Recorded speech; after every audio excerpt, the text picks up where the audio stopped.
Vale, pues seguimos con nuestra promesa. Ya hemos visto que al declarar la promesa se le pasa como parámetro una función, que a esta función a su vez va a recibir dos funciones como parámetro, que son las que utilizamos para indicar que la función, la operación asíncrona ha terminado correctamente o que se ha producido algún error.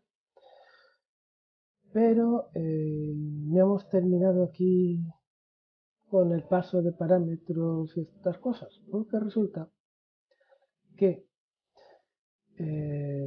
a las funciones resolve y reject también les podemos o les debemos pasar como parámetro pues un determinado valor. Por ejemplo, a resolve se le suele pasar como parámetro el valor que se obtiene de la ejecución de la operación asíncrona, que en este caso pues sería el contenido del archivo. Y a reject pues se le suele pasar como parámetro pues alguna indicación sobre qué es lo que ha cometido o provocado ese fallo, ese error. Vale. Como ves, con el evento load detectamos que la carga del archivo JS ha concluido con el evento load. Así que en ese momento se dispararía el evento y se ejecutaría una función pasada como callback, la función resolve. En este caso hemos escrito tanto resolve como reject sin los paréntesis, ya que estamos pasando las funciones como callback para que el listener la asigne como gestor de evento load al evento script. Cada vez que utilizamos a Event Listener, teníamos que escribir el gestor de eventos que queremos utilizar sin los paréntesis, porque si ponemos aquí a continuación de resolve, porque resolve son funciones, si ponemos los paréntesis, os recuerdo que se ejecutaría en ese instante la instrucción. Y no es eso lo que queremos. Queremos que esta instrucción se ejecute cuando se produzca este evento, que será más adelante. Vale. Pues como he dicho, a la función resolve se le pasa como parámetro el resultado de la operación asíncrona, que en este caso pues será el resultado de cargar este archivo o el contenido de cargar este archivo, que queda guardado en src, en script src. En este caso lo que vamos a pasar no es solamente el contenido del archivo, sino el script completo. ¿Vale? Resolve pues, va a devolver el script completo. Como queremos pasarle a resolve un parámetro, tenemos que envolver la función que pasamos como parámetro para el event listener, la tenemos que envolver en una función para poder indicar aquí el parámetro que le pasamos a resolve. ¿Vale? En este caso pues se ha envuelto en una función flecha. ¿Vale? De esta manera lo que tenemos aquí es una definición de una función y esto no se ejecuta, aunque tengamos aquí estos paréntesis, ¿de acuerdo? Esto de aquí en realidad no se va a ejecutar porque es una definición de función, ¿vale?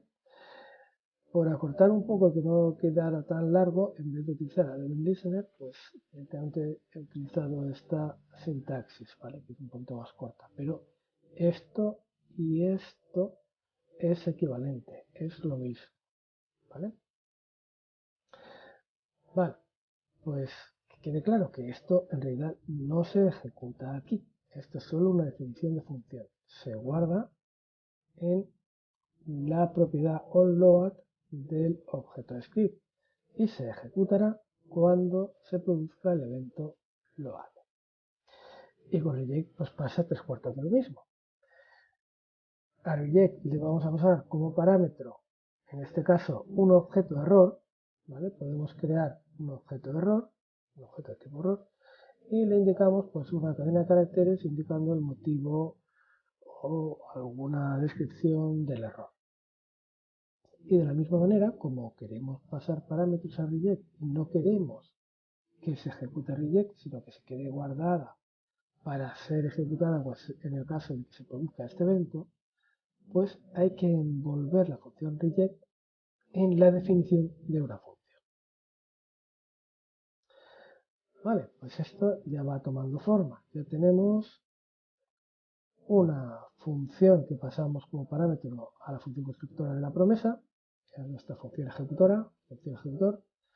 Esta función recibe como parámetro las dos funciones, resource y reject, que las llamaremos cuando detectemos la carga, la finalización, en este caso de la operación asíncrona, mediante este evento, y además le pasaremos como parámetro pues el resultado de esa operación asíncrona.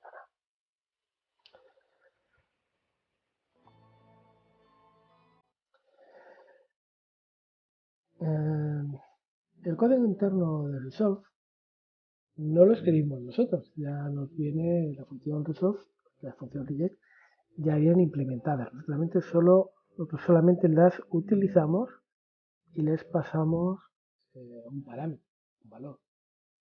Pero ese código no es accesible para nosotros, no es accesible para el programador. Esta función nos la pasa el objeto promesa y se encarga de comunicar al objeto promesa que la tarea síncrona ha terminado. Y también se encarga de enviar la información que nosotros le pasamos como parámetro resolve, esto, ¿vale? Esta función resolve también se encarga de coger este valor que le pasamos y enviar esa información al método then que veremos más adelante, ¿vale? Y la función reject trabaja de forma análoga a resolve, pero en vez del resultado de la tarea se le pasa como parámetro el error o un mensaje de error, en caso de que produzca algún fallo, ¿vale? Y reject también enviará, veremos que reject también se encarga de enviar lo que le indicamos aquí como parámetro, en este caso también se lo envía a then, aunque realmente más que con then se suele utilizar un catch para capturar o para recibir lo que reject nos envía, digamos, hacia adelante, cuando termina la promesa.